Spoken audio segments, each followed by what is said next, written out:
aging is an inevitable process. With increase in the age of a person, there are the number of the physiological and the psychological changes that take place that deteriorate the health of the elderly. So, I, Bindu Kataria, going to present one of the organic brain disorder, that is Alzheimer's disease. Here we go with the introduction part. The organic mental disorders that are classified by ICD-10 under the chapter F002 F09 by the name of organic, including symptomatic mental disorders. If we talk about the organic mental disorders, these are the behavioral and the psychological disorders which are associated with the degeneration or dysfunctioning of the brain, which can be permanent or transient. It can also be called as neurodegenerative diseases, because the reason behind these diseases are the degeneration of the brain neuron, which get worsen over the time with the gradual increase in the age of the person. Mainly the Alzheimer's or the dementia disease started in the late middle age, and it is more common among the old age people. If we go with the statistics, more than 60 to 70% cases of dementia are just because of the Alzheimer's disease. Means Alzheimer's disease is one of the etiological factor for the dementia. Alzheimer's disease was coined by Elias Alzheimer, who was a German neurologist in early 20th century. Now we move with the definition. Alzheimer's disease is a degenerative, progressive and irreversible brain disease with the unknown causes, and it is characterized by the progressive memory loss, impairment in the thinking of the person get disoriented to the time, place and the person.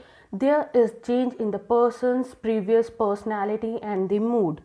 And if we go with the diagnostic evaluation, we can find out in the CT scan, MRI and other investigation that there are the degeneration of the brain neuron, mainly in the cerebral cortex part of the brain, and there can be the presence of the neurofibrillary tangles, plaques, which are containing the beta amyloid precursor protein, which provides the stability to the neurons. So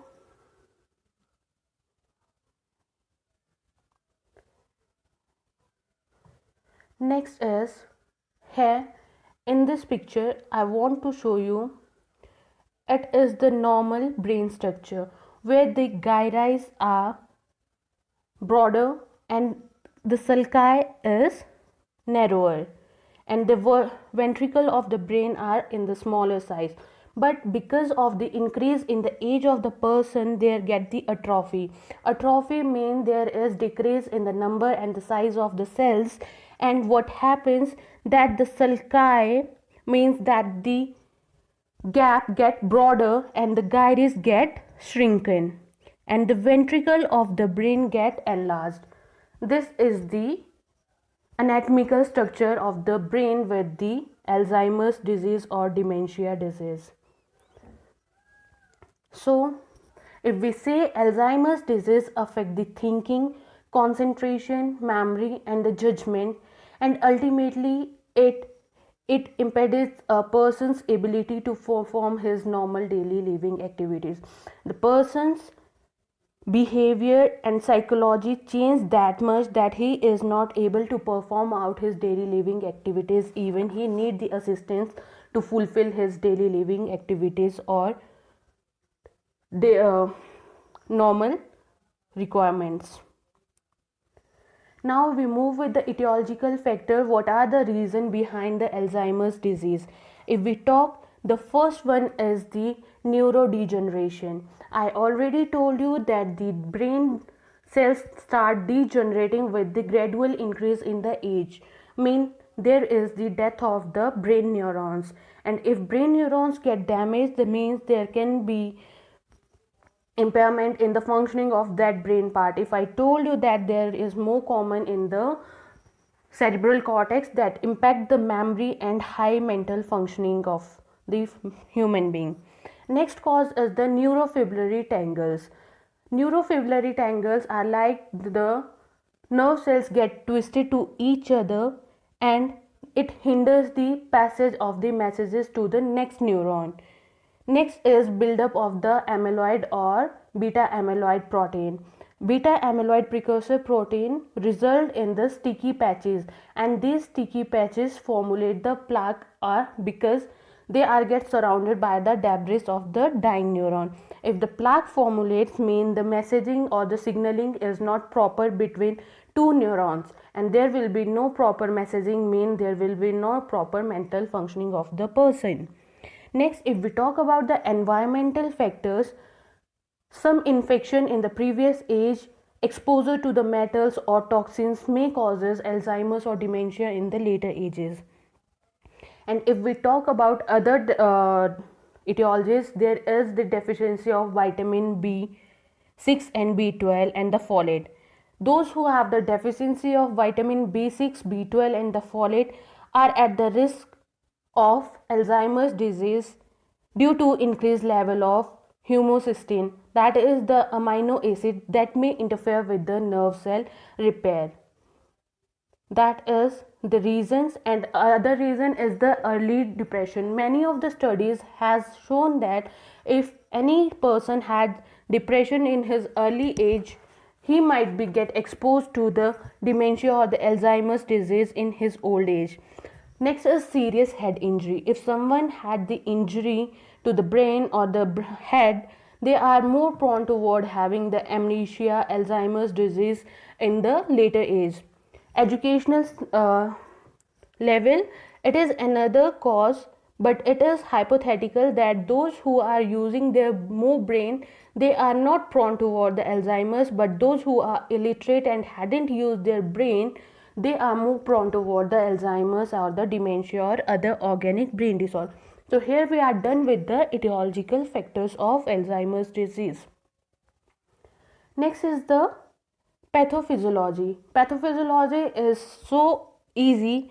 The main reason is that due to the etiological factor what we had studied previously, there is the plaque formation, there is vitamin B12 deficiency, or there is a neurodegeneration that impairs or hinder the passage of the signals from one neuron to the next neuron or to the target organs, mean that will impact our cognitive functioning, mental organic higher functioning, and deteriorate our memory and other cognitive functioning. So that was the pathophysiology for the Alzheimer's disease. Next come the symptoms. If we talk about the symptoms of the Alzheimer's disease, it take place in several stages. The first stage is no symptom stage. Stage 1 is no symptom stage. Here the person is same as the normal person. There are no kind of symptoms that are exhibited by the person. He lives as same as other persons. He has the daily activities as same as other persons, and he is as social as other persons. Now the stage 2. In the stage 2, it is named as the forgetfulness. Here, and stage 3 is the mild cognitive decline.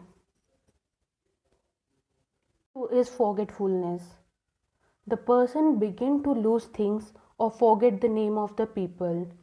Normally, the person don't forget the name of known people, but here the person start forgetting the name of the next person. He loses his short-term memory, and it is common. Means short-term memory, what he had done in the morning, what was he had done previous day. These are the short-term memories. He start losing that. Next is individual is aware of intellectual decline and may feel ashamed. Here the person knows that he start forgetting the things, and he feel ashamed and irritable and anxious because of this forgetfulness. Now talking about the stage 3, that is the mild cognitive decline.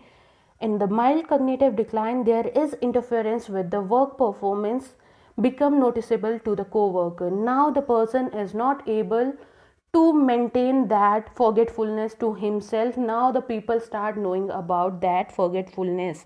When he is working somewhere, the other co-worker are able to notice that the person is not functioning as same as previously. There are some kind of changes in the person's personality and the behavior.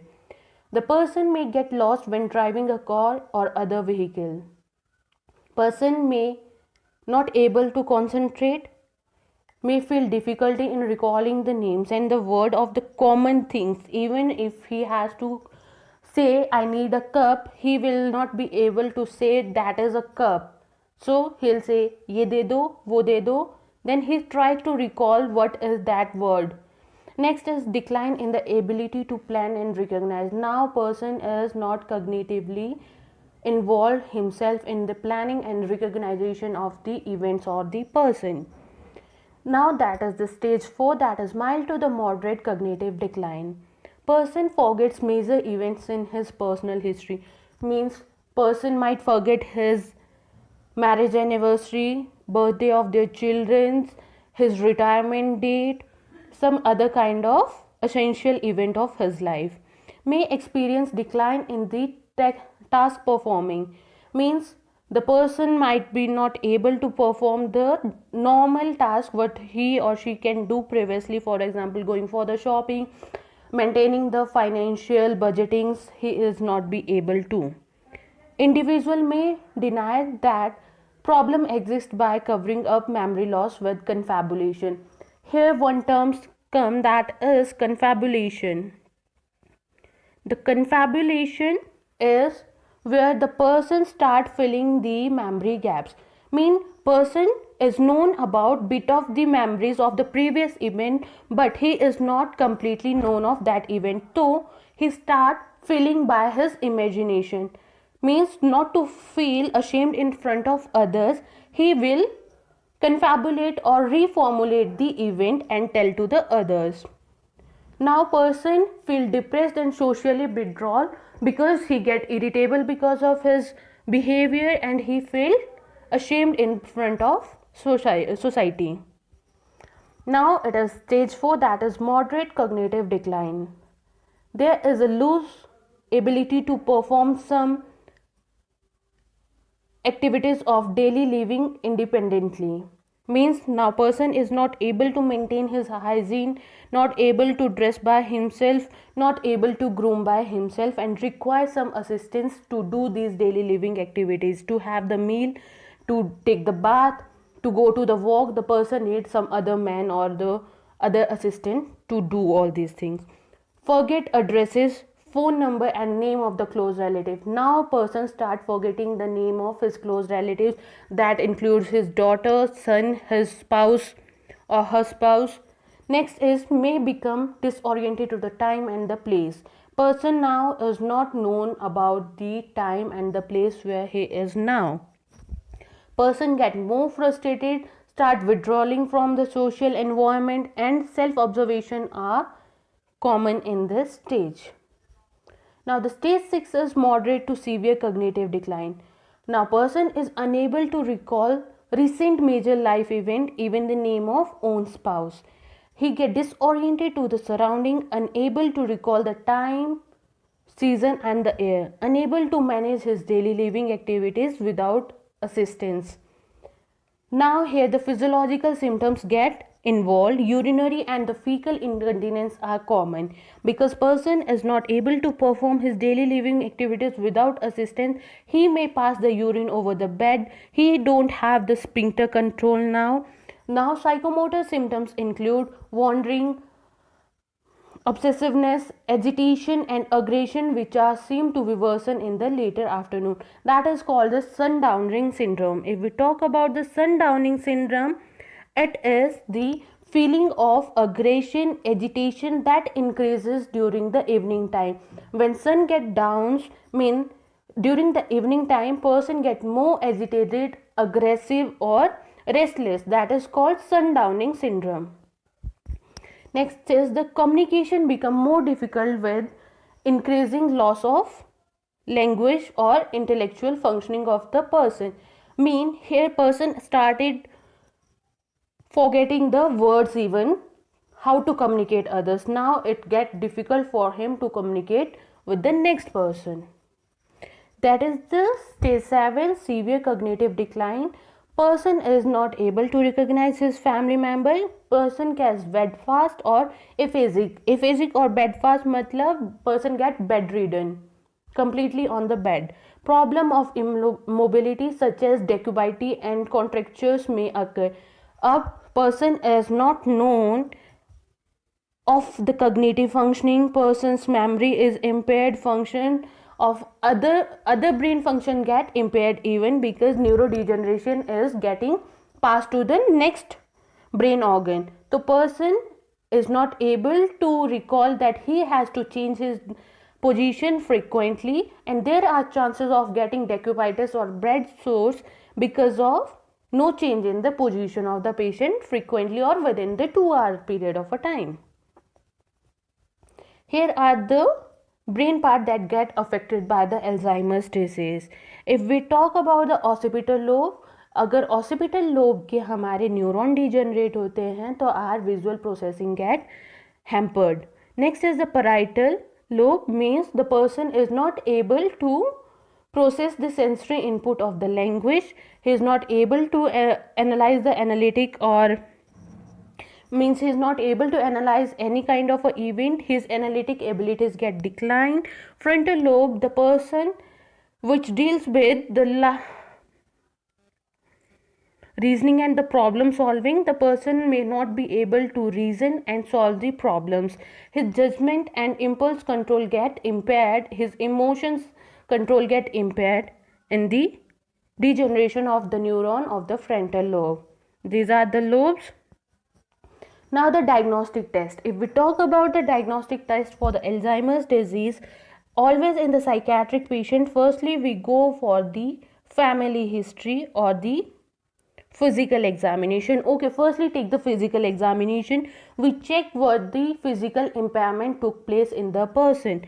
Complete analysis head to toe we gonna take. Next is the psychiatric history. Psychiatric history includes all his previous psychiatric history. The person might had any psychiatric illness in his past, current what is the situation, and what was his previous treatment history. All we gonna take. Next come our mental status examination. So mental status examination is done. Here the cognitive functioning part is more important. We're gonna check the cognitive functioning of the person. There is a mini mental status examination, another tool that is developed for the evaluation of the level of dementia. Here we can use mini mental status examination scale, which can tell us the level of dementia the person having. Next come our laboratory test. We can go for the blood test to find out any vitamin deficiency in the person, or other blood test, CSF secretions, all can be checked. Next is CT scan and MRIs to visualize or to check the images of the brain for the neurodegeneration, plaque formations and tangling of the neurons. Now we are talking about the medical management. Here we mainly use the acetylcholine esterase inhibitors, that is galantamine or rivastigmine, and the common side effect of these drugs are nausea, vomiting and headache. NMDA receptors antagonist drug is memantine, which decreases the abnormal brain activity by blocking the binding of glutamate to the NMDA receptor in the brain. If glutamate level get decreased, which hinders in the calcium level even, so we provide an NMDA receptor, so glutamate can't get binded to the neurotransmitters and it may not hinder the functioning of the brain. We can provide anxiolytic drugs to the patient, benzodiazepines, antidepressant if the person is with depression, anticonvulsants if person may have convulsions. So the nursing management, last part.